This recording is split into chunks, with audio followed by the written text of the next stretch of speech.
right. So the trilogy is on.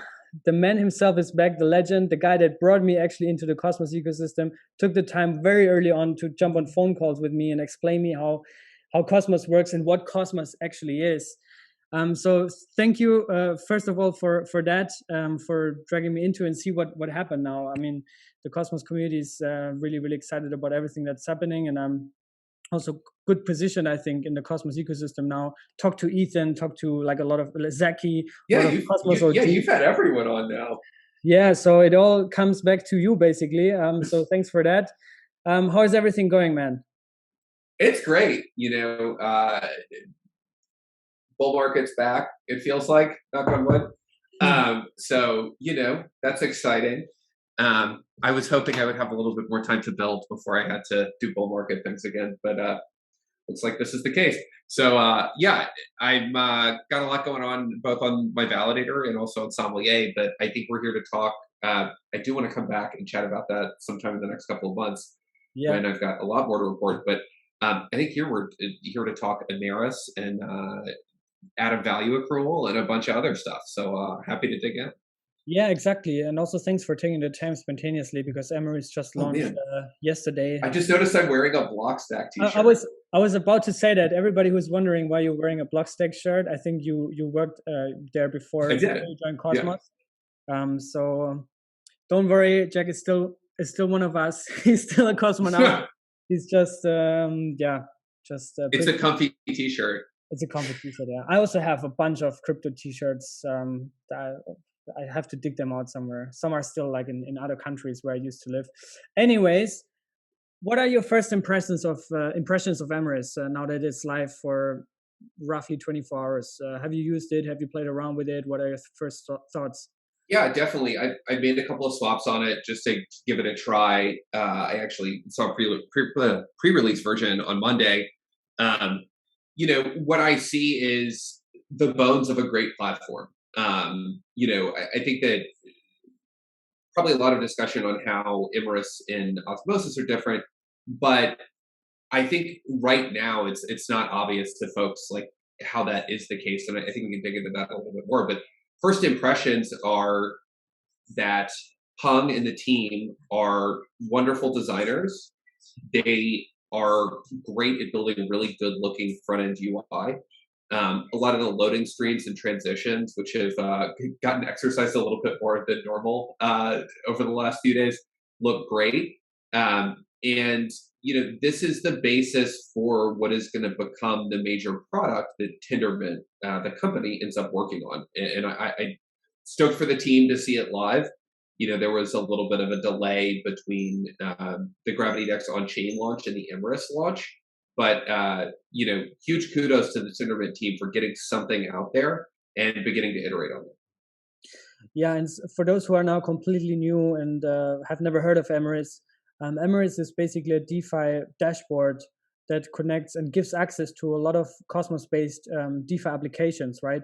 And the first killer application is the Gravity DEX, which is a native automated market maker on the Cosmos Hub, right, which is the main chain on which Atom resides. So you have been, I think, one of the first, or actually the first person to make an asset swap on the Gravity DEX before, even a day or something before it went live. Can you talk a little bit? Yeah, for actual real assets. Yeah, I did. Yeah. Yeah, so you're the right man to talk about Gravity DEX. So can you maybe explain some of the specifics and some of the innovations that Gravity DEX brings? Maybe compared to something like a Uniswap or a 1inch or whatever we are already used to out there. Yeah, for sure. I think that we're quickly reaching this place where the DEX space is essentially everywhere. Everyone's got a DEX. What Gravity DEX does is brings in a lot of cool innovations from other exchanges and brings this sort of unique properties that the Cosmos Hub and the Cosmos Proof of Stake model brings, and puts those all together into a nice package that's going to kind of continue to evolve and continue to upgrade.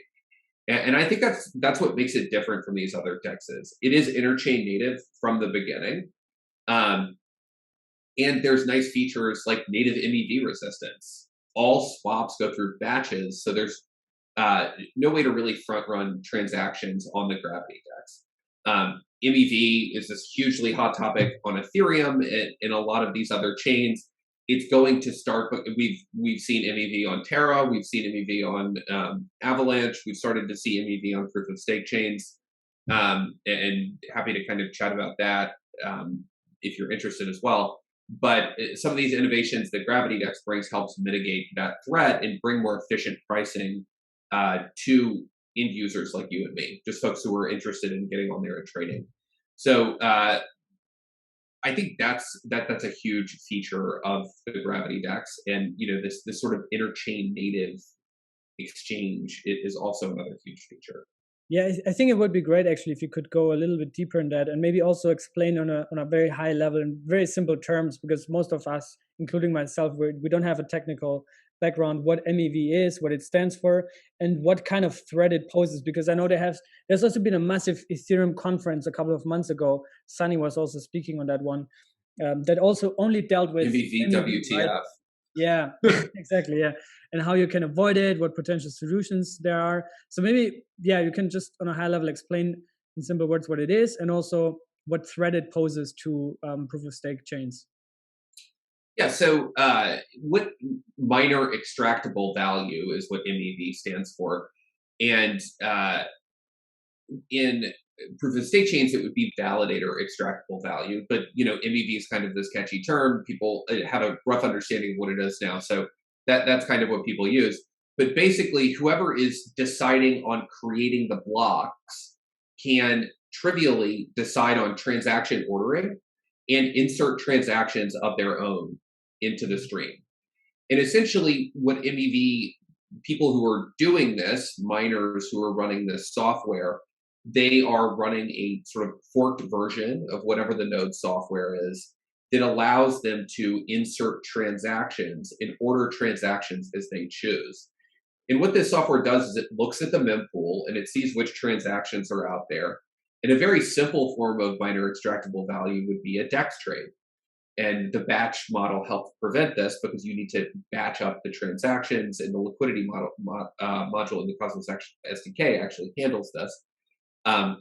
But you would see a large swap, let's say from Osmo to Atom, and you as the validator would insert a transaction before that to make the price slip a little bit. So you're giving the end users to end up receiving worse prices for their transactions. The end user transaction then would get processed, and then the attacker, i.e. the validator, would process the swap in the opposite direction and sort of profit off of the small slippage that results from the user transaction. So this is, that's called a sandwich attack, and that's kind of the most basic form of MEV, but it shows you how there's an advantage to picking the ordering as a validator and how you can easily profit off of that. There's a number of ways to sort of defeat this and to make this less of an issue, but any system where there's validators or miners adding transactions to the chain, there's a threat of this. So that's roughly what MEV is. It is massive on Ethereum. I think something like 80% of miners are running the MEV client. And the way that works now is instead of people kind of hacking together individual programs to do this, they have an ability for, and this is what Flashbots has been working on, which is a hacker collective on top of Ethereum, where the miners just run the software and there's an API where people can submit bundles of transactions that they want prioritized to pay the miners directly. And in a lot of cases, it actually ends up with lower fees for those using it and huge profits because you can do these kind of timing attacks. This has been pervasive in the traditional financial system, and you can see as early as as late as today. It still happens today. But if you read the book Flash Boys by Michael Lewis, he talks about how these timing attacks get used in the traditional financial system. So this is just how they work in blockchains. The Gravity DEX has kind of taken a step to try to mitigate this threat, and Chris Goes is the lead developer on IBC. His startup Amora is working on sort of fully anonymous mempools to help completely prevent this MVP problem. So.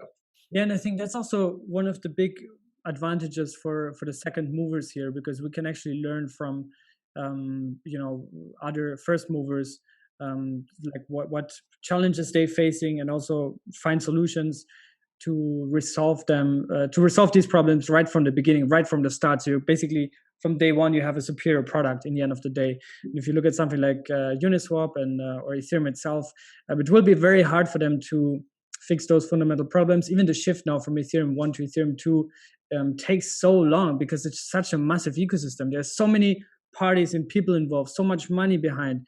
Imagine the whole mining ecosystem itself. I mean, there's so much hash power around the world. So it's kind of like this first mover disadvantage that they have. But yeah, it's cool that the Tenement team, and also I think B Harvest has been the first kind of like development arm that worked on Gravity DEX, that they have fixed that and resolved that.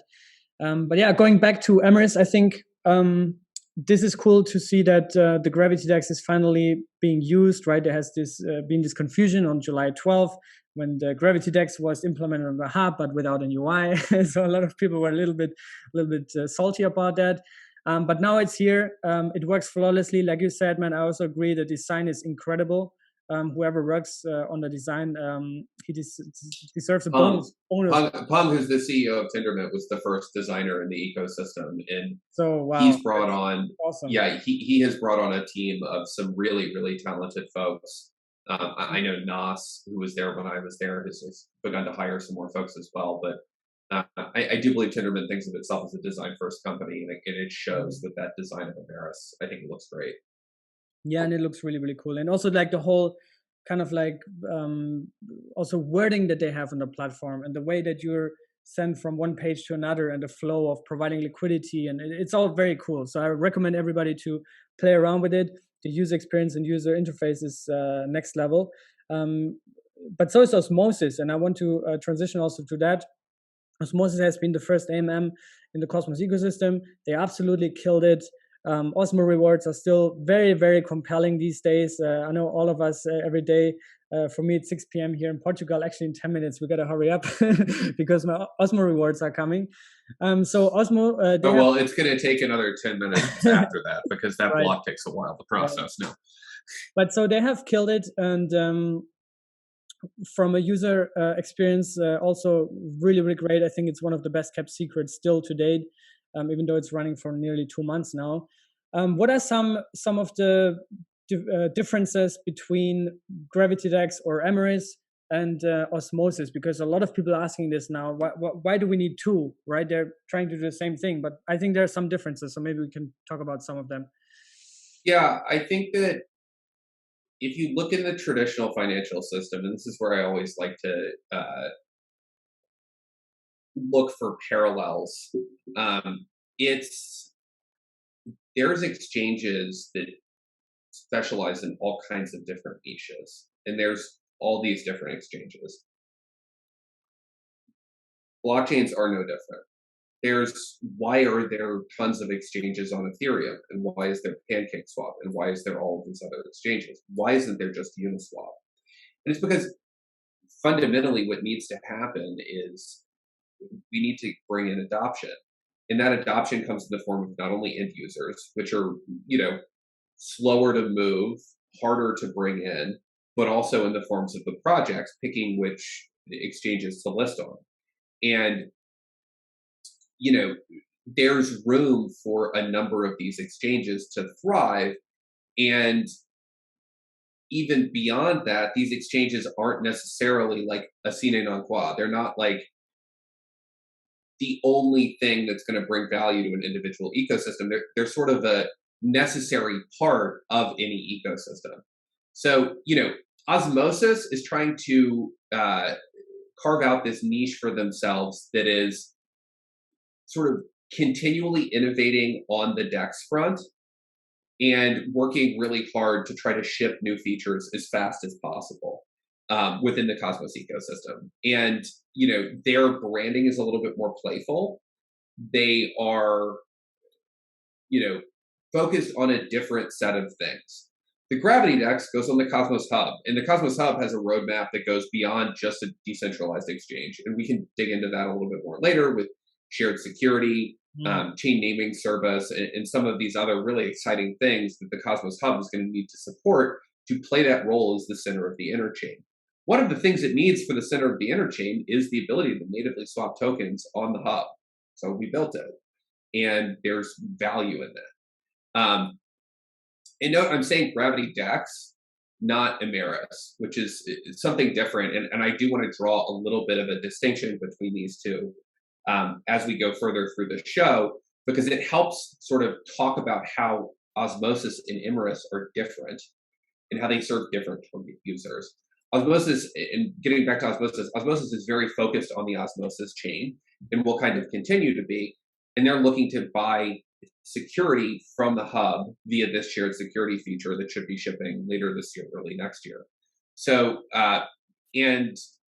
so that's Osmosis. Did I kind of cover a lot of the stuff for Osmosis? Yeah, you covered a lot, and I also wanted to get to that part because there's some kind of like public debating on Twitter, also on Telegram, where, for example, Sunny says that he believes more that Gravity DEX should have its own chain. It should not be integrated on the Cosmos Hub.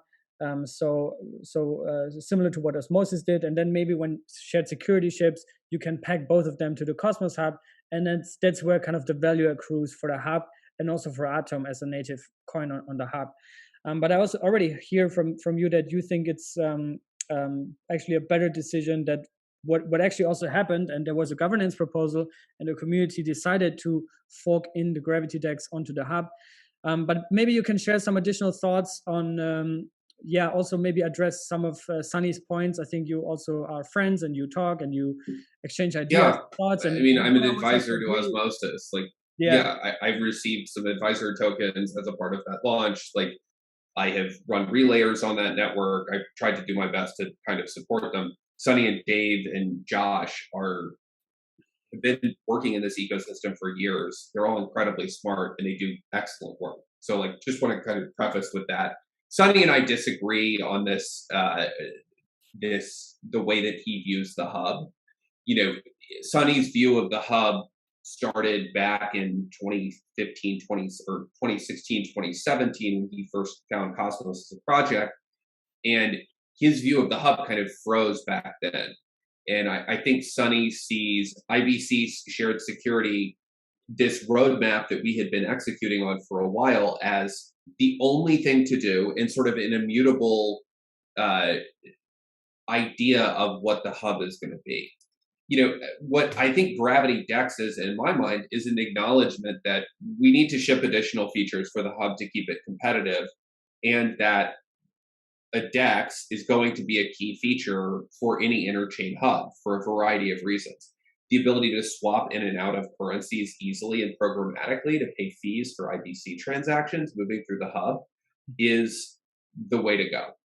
And it is going to be a huge use case for the Gravity DEX. That's very different from Osmosis, that is kind of focusing on traders.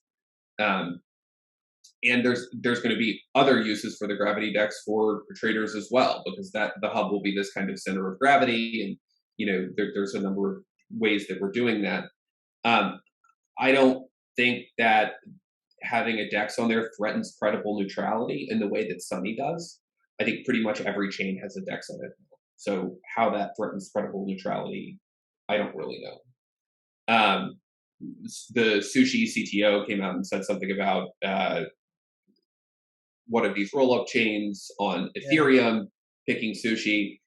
That's a very different situation. Quite frankly, Optimism runs a single node that supports this entire chain. So that is very different from a decentralized community that has made a decision via democratic governance and thinks that, we should have these things on our chain. And, Sonny's view is Sonny's view. And I'm glad that he's out there, talking about that and talking about this alternate vision for the Cosmos Hub. I think that one of the huge strengths of this community is that we are all very public about our opinions. They don't all line up, and we hash these out in this sort of court of public opinion within this community. I think that's great. I think that Sonny's a huge part of that, and he's helped build that culture. And, sometimes he's wrong, and I think he's wrong. Yeah, and I think the point is also that, everybody just has different perceptions and different opinions, but I think that's also in the spirit of Cosmos itself, right, is to basically be very inclusive and be also very elastic and flexible, right? So on Cosmos, Sunny or whoever in the future can just decide to launch their own chain, connect it with IBC to the Cosmos Hub, and boom, you're compatible, you're seamlessly connected. On something like Polkadot, I talked to a project CEO actually a few days ago, and they have a really, really hard time to connect to the relay chain because it's pretty expensive. So that's why it's IBC coming to Polkadot in this year. Well, okay, wait, hold on. I was actually about to ask you what kind of, like, if you know something like bigger chains connecting to Cosmos. So talk about Polkadot. Yeah. Well, I mean, Terra is obviously the sort of next IBC adopter, Terra, and we are stoked to bring Doe and the Terra team into the IBC fold. I've been talking with Doe about IBC for years now, and really excited that they're coming to join. RUNE and the Thorchain chain folks, also people that we've been working with for years, really excited to see them join. They can have a bridge that they're not going to have to worry about it getting hacked because IBC is great. So those are the two kind of near-term ones that folks should be looking out for. There is the wormhole that has been implemented between Solana and Ethereum and Terra, and support coming to some more Cosmos chains as well. I think that there's another effort to get another Solana bridge between Cosmos and Solana. So that's already functioning now. But later this year, there's actually 3 separate substrate-based projects that are working together along with the informal team to implement IBC and Rust in a way that it can be run within the substrate state machine. And once that happens, then we will have IBC links between any substrate-based chains and Cosmos. That's awesome. And that will immediately destroy the relay chain as a concept, because why do you need the relay chain if you can natively interoperate with other chains? So does that also mean when shared security, and we're going to talk about this later because there's also a community question, does it also mean when shared security goes live on the Cosmos Hub that a substrate-based chain could borrow security from the hub? Yeah, absolutely. Wow. That kind of defeats the whole architecture of Polkadot's parachain. Yeah. Options. I mean, this is the whole idea of this sort of I think I had this tweet thread one time where I called it the scorched earth open source strategy. And basically what it is Polkadot has said, they looked out into the future and they said interoperability is going to be a thing. So we're going to try to capture value at this interoperability layer. Here's our plan for it. We're going to go execute on that. Even before that happened, Cosmos had already decided to build this as a permissionless layer. But, Polkadot went out and raised $4 billion or something. It was a ridiculous amount of money. And they've been working on that. But if somebody's building a permissionless version of that, users are not going to adopt the version that costs them a ton of money. And users in this case are app chains. And those app chains are going to adopt a version that they can use for free that is better supported, because this paid version is only supported by the company that's getting the revenues for it, whereas the free version is being supported by all of these people who have adopted this open source software and push effort upstream. And what we've seen with IBC is we've just been able to continually grow the community, continually grow the engineering effort and the number of folks who can work on this protocol, and continually grow the dollar value of chains that are connected to it. That's going to continue. And this idea of parachain adoption is going to face increasing headwinds for Polkadot because those parachain slots are so expensive. I don't see how this plays out any other way. And all those Polkadot bulls out there, sorry. Yeah. I mean, just to give some numbers, I talked to the founder of a project there.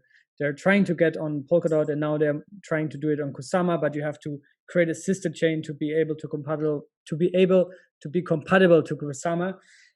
The first 5 auctions on Kusama generated 200 million, or basically cost $200 million, right? So the biggest one was Karura Network, over 100 million.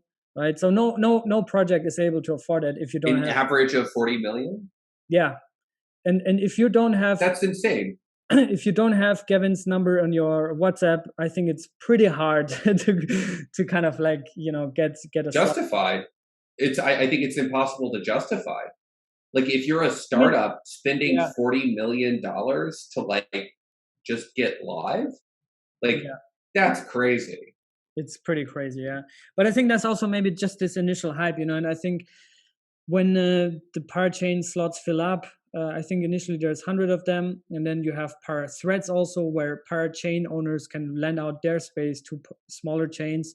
I think then it further dilutes, and then probably the hype is going to cool off, you know, and DOT is kind of like going to consolidate, because now, in my opinion at least, this whole parachain auctions, you know, buying DOT and locking them up, or KSM in that case as well, $200 million worth of KSM have been locked up now for 2 years minimum. So I think that's. But what else are they going to do with their KSM besides trade it? So that's the thing, and if that cools off, I mean, we're going to see it. I mean, I hope DOT, you know, does well. I hope Polkadot does well, and Kusama. I think the more competition, the better. The more players on the field, the better. But anyways, so where do you see?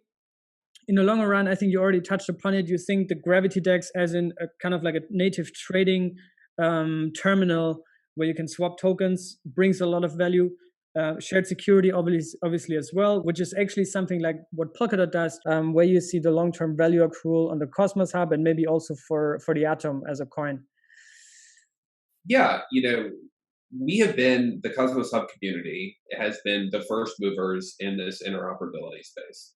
Everyone's all excited about bridges. There's all these bridge hacks happening. People don't know what they're doing.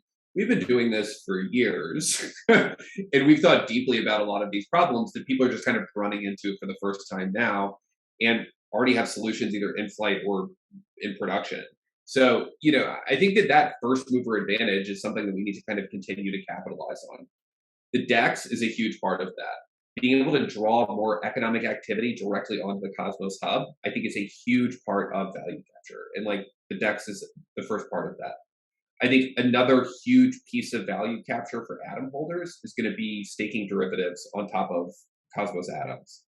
And the use of those atoms for collateral in other things like shared security. So you're going to need to lock up atoms or other value in shared security to validate these child chains or baby chains. I think they call them baby blockchains, which I absolutely love. Yosef, one of the researchers at Informal, they are parent and baby blockchains in the spec, which just cracks me up. I just like saying baby blockchains. And I think shared security is shipping towards the end of this year, which, by the way, is kind of on track. You know, the IBC team has been working on this hard this year. There's an initial implementation that they're going to start testing towards the close of this year. It will be interesting to see if we can get it on the hub by the end of the year. I have doubts about that. My guess is Q1 next year, but we'll see.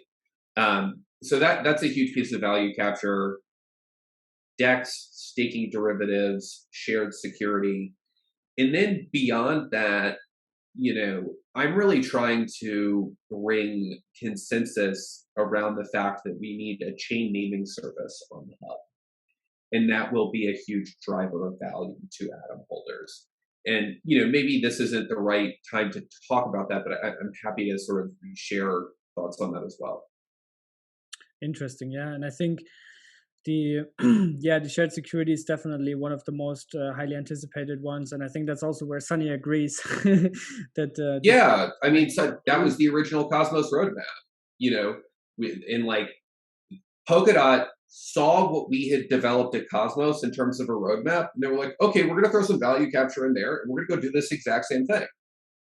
And like, they had a different approach to development. They had a different approach to marketing. They had a different approach to fundraising, but fundamentally a very similar roadmap. And if you go back and look at the sort of track record of both of those projects, you know, Polkadot has strengths. Their marketing, they're sort of like, you know, that huge community of VCs they have that sort of props up that price and helps, you know, buoy it. The, you know, mainly the outward facing stuff. But, you know, from a technical perspective, they built this huge engineering team and, you know, sort of really iterated on every little piece of the platform over and over again in an effort to get something that's perfect that they ship eventually. Whereas Cosmos did a small fundraiser. We didn't raise money for 6 months. We didn't focus on marketing. We kept the engineering team a little bit smaller and a little bit leaner and focused only on shipping the core technology. And instead of waiting for it to be perfect, we shipped individual components, built user bases up for each one of them, and iterated based on the feedback that we got from users. So the playbook that Silicon Valley taught all of us on how to build software in the 2000s. So, you know, two different companies, very similar initial goals and roadmaps, and two very different ways of getting there. Yeah. And I also like the fact that you pointed out the staking derivatives as a value driver. I also talked with Bucky, I think you call him Ethan Buchman, about this. And he's also very excited about this. And I think not just from a value accrual perspective, but also from a kind of like decentralizing the network perspective, because right now still Binance is the largest validator. They've received 13 million atoms in delegations or something like that, because it's just more comfortable to leave your atoms on Binance Earn and, you know, lock them up, whatever they do, and then you earn the rewards there. But I think when staking derivatives ship natively on the Cosmos Hub, there's also going to be additional financial incentives to withdraw your funds off centralized exchanges. And I think that's also something everybody should do. Besides, you're also making yourself eligible for airdrops, right? And we have a massive airdrop in a pipeline. I'm going to ask you about that later as well, regarding Sommelier and also I think Omniflix, where you're also involved. But yeah, let's go over to some community questions.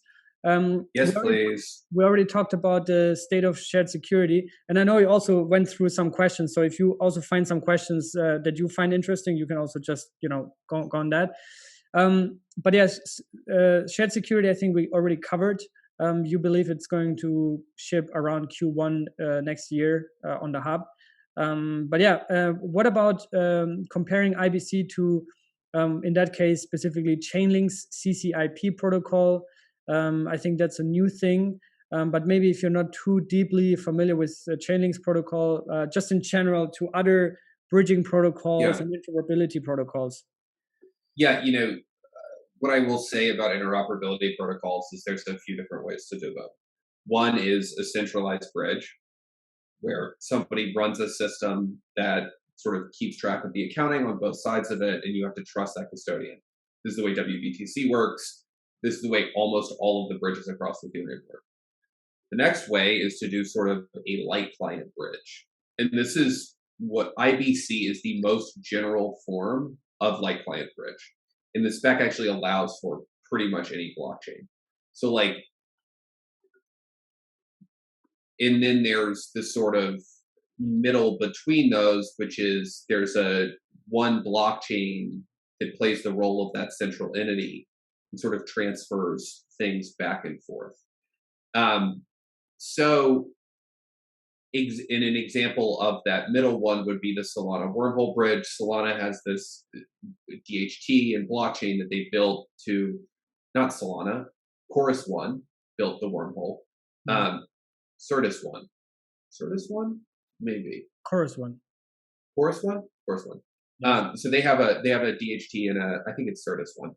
They have a DHT that manages these interactions between these different blockchains. And then there's IBC, which is a sort of a light client bridge. The Gravity bridge that I'm building is also a light client bridge, essentially.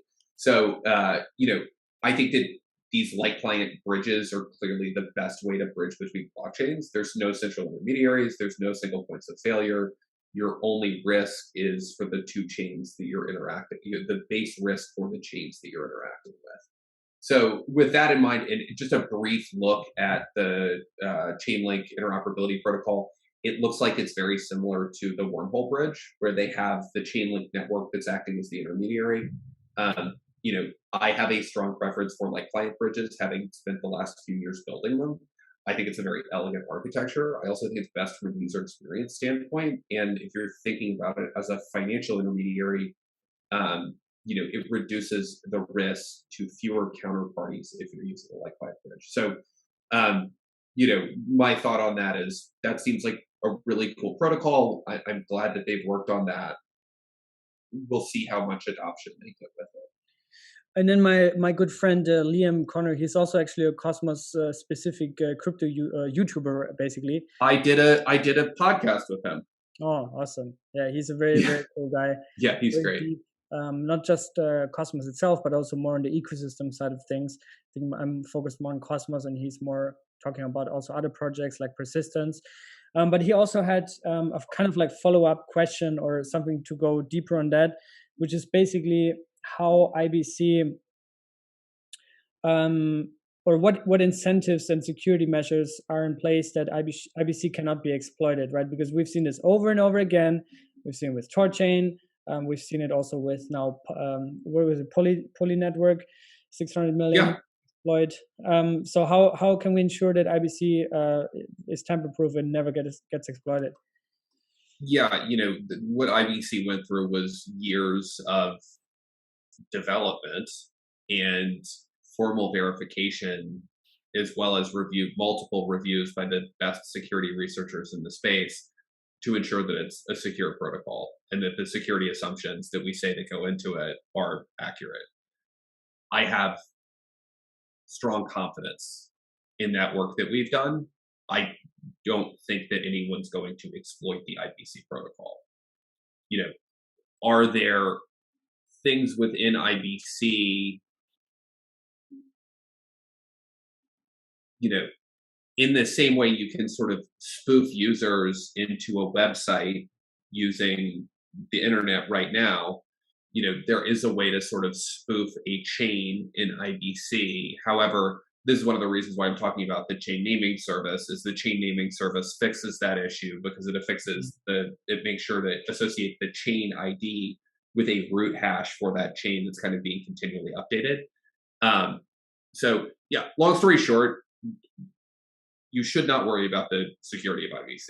Like, this is the most secure protocol in the interoperability space, and we're already seeing billions of dollars move over it, and that'll be trillions in no time. And I think that it will continue to prove itself out as the most secure cross-chain protocol. Yeah, and I think in that context, this is just a question that came up, and I just looked up to your tweet from August 9, where you said the Gravity bridge, which, like you said, is also this light client bridge, similar to IBC, which is designed to take the admin functions of an ETH contract and put them in control of the validator set. Because I think this is one of the main kind of like points of failure also, that these admin keys either can be easily exploited or tagged or just wrecked from the founders. Why not? So can you talk a little bit about the Gravity bridge and how this works and what benefits it brings? Yeah, I mean, the entry point to Gravity on Ethereum is a smart contract, and that smart contract is owned by a multi-sig made up of Ethereum addresses that are registered with the validators over on the Cosmos chain. And those validators are slashable for things that happen over on Ethereum. So in that way, we join the ownership of a smart contract with a Cosmos validator set.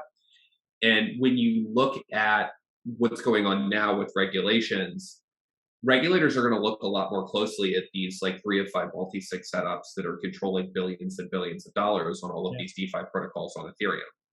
And what's one way we as an industry can further decentralize that ownership and really live up to the values that we have as an industry? Put a validator set behind that DeFi protocol and give true ownership to the community and token holders as opposed to the contract owners. And, that's something that's really hard to, folks who get into the space are like, decentralization is great.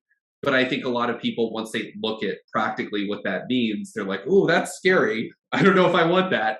But, we're going to show at Sommelier, we're going to be launching a main chain here in about a week.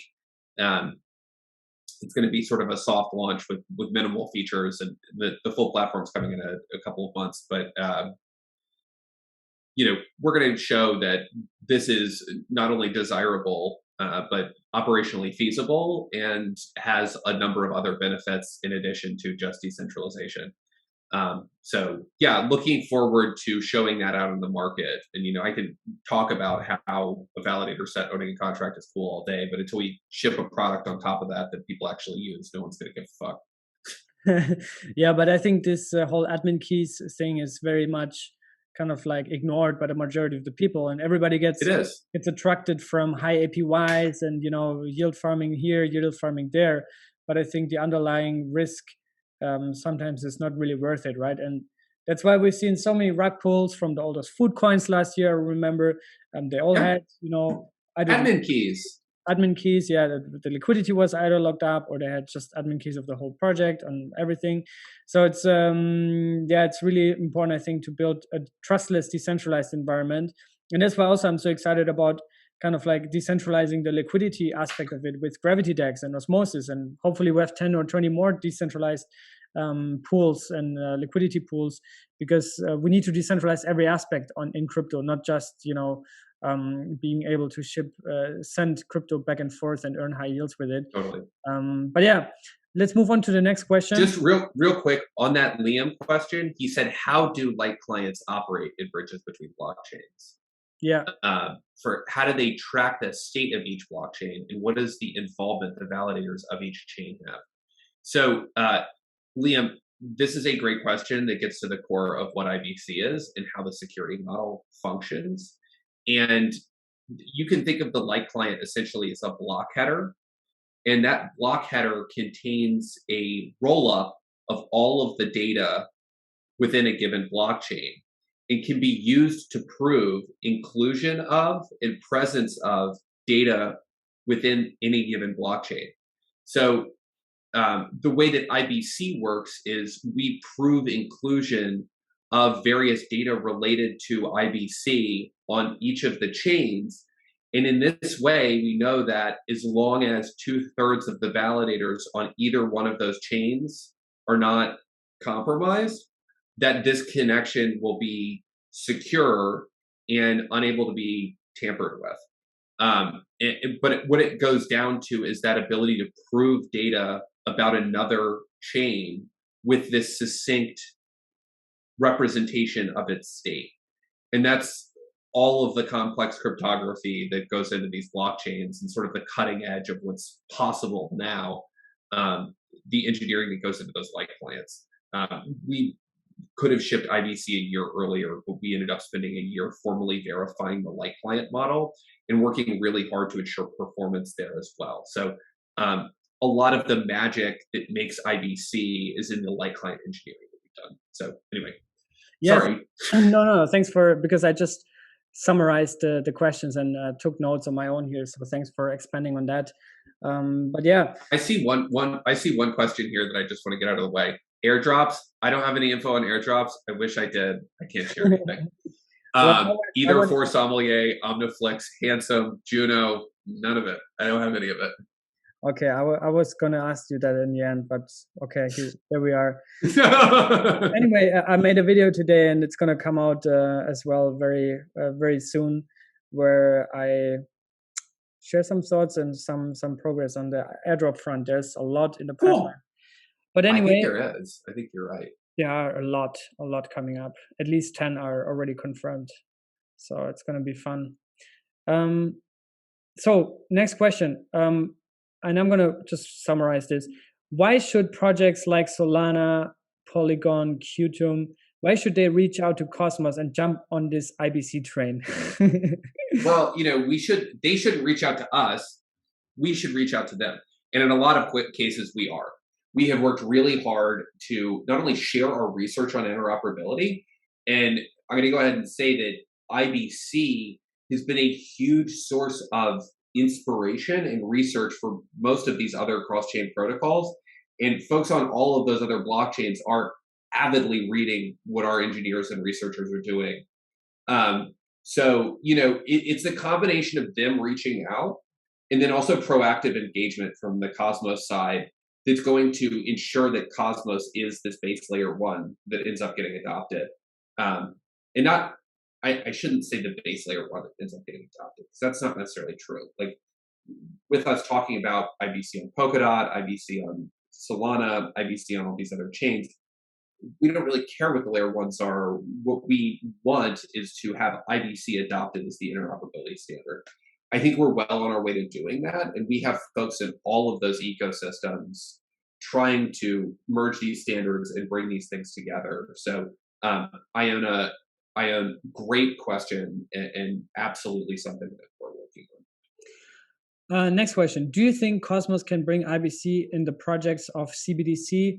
For example, gathering every kind of currency, or kind of, I think he alludes to legal tender, on a decentralized exchange? Yes. Okay, answered. Okay, and I think actually, yeah. Sorry, what were you gonna say? No, I was because I had a call with the eMoney team a couple of weeks ago, and they're working on. Love the eMoney folks, longtime cosmonauts. They're working on bringing Euro stable coins and on Cosmos, and making it compatible also with Osmosis, with Gravity DEX. I think we'll see that. Not sure if there's plans with CBDCs yet. If anyone is in touch, I think the only ties we have was when Alessio, who works on Cosmos Cash, had this meeting with the ECB, and they were talking about things there. But I think that was more for kind of Swift-like replacement, not too much about a CBDC. But yeah, if you have more to share, then I do have some more thoughts on that.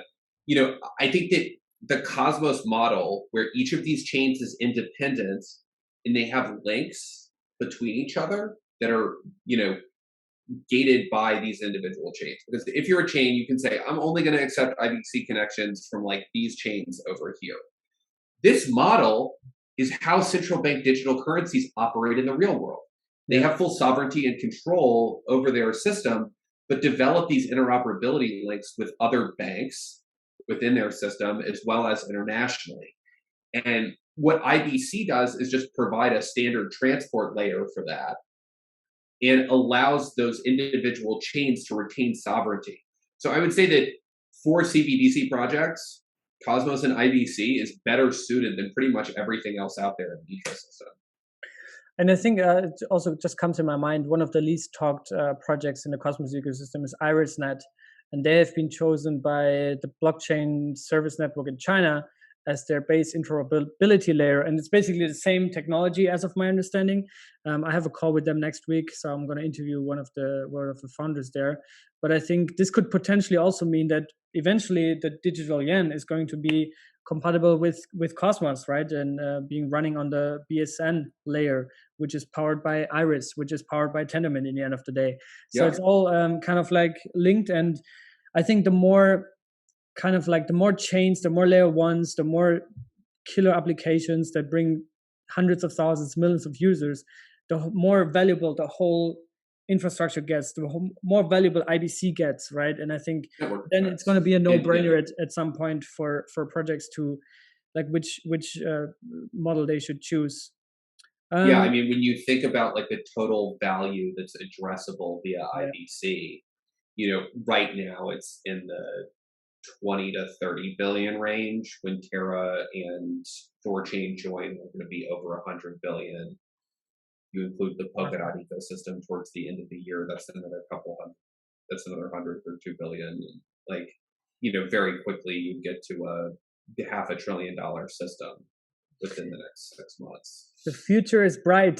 That it is. Now, a completely different question. Nothing technical, nothing about coins or tokens. What is an update about the Cosmos marketing funding proposal? I think you have also been one of the biggest proponents of that. I did that. Yeah. So what has been done so far? How effective was it, and what is still coming? Yeah, so we've spent most of that money, and we're just kind of right now finishing up some contracts with a couple of different folks, primarily a PR firm, and I think a couple of other people. I'm going to speak out of school if I say names. But we've posted reports for how the progress on that has gone on the Cosmos forum. We tried to continually update folks while also still moving fast and ensuring that we spent the marketing money in a good amount of time. I think we raised what we asked the Cosmos Hub for was about $750,000 of Atom, and I think $6.50 Atom. So obviously the prices went quite a bit up.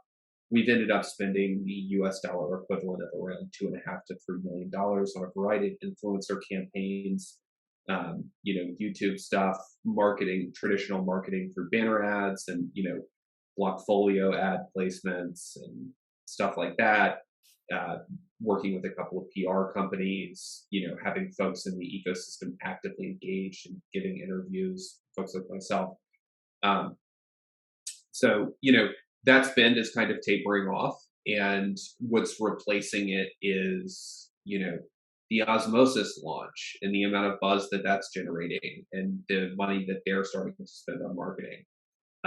The Gravity DEX launch and the money that both the ICF and Tendermint are spending to promote the Gravity DEX in Emeris. And the Prop 34 and then what was Prop 46, the goal there was always to sort of be a stopgap and a bridge from zero marketing spend, essentially. And we knew that the ICF and Tendermint had plans to ramp up that marketing spend throughout the course of the year. So the purpose of that proposal was to sort of bridge that gap and ensure that we had enough messaging out there to keep our name in the conversation during the beginning cycles of this bull market. And now with Emeris and Osmosis and real adoption starting on IBC, we don't need to. We're kind of ramping that down. We've also run out of money, but yeah. So does that answer your question? Yeah, I think that makes sense. Yeah, and I mean, I think this has also been probably more like before Osmosis launched, one of the biggest concerns from the people, like, hey, you're not doing any marketing, you're not doing this, you're not doing that. But I also saw a lot of more like YouTube presence. Also, you've been on a couple of interviews, Bucky and others. So I think, and now, like you said, Osmosis blew up. Emeris has potential to blow up with Gravity DEX and all that's still coming. P-Stake from Persistence, where they're wrapping atoms and you can use them on Ethereum. That's also something like when the liquidity pools on Ethereum come, I think that you also have Atom presence on Ethereum. Then what you're working on with Sommelier and other projects, maybe we can wrap things up with that you just share some updates on what you're working on right now, updates on Sommelier. Next week, the light version of the mainnet is going live. So just share some thoughts on what you're working on right now. I've got a lot of exciting stuff that I'm gonna be announcing here soon. So we're gonna come back for number 4. And while the trilogy is sort of widely agreed to be the third movie is like kind of the most fun one. If you've ever read the Dune series, the 4th Dune book is by far the best Dune book. So I think the 4th interview we do is going to be the best one. Okay, we're gonna keep note of that. I'm not gonna ask you again about airdrops because you already said you don't know. But maybe that's gonna come in the fourth episode. Maybe. But I think we can wrap it up here. Thank you so much for the time. Really excited to talk in a couple of weeks with you again. And till then, all the best and take care. Cryptocito, catch you soon, man. Thanks a lot.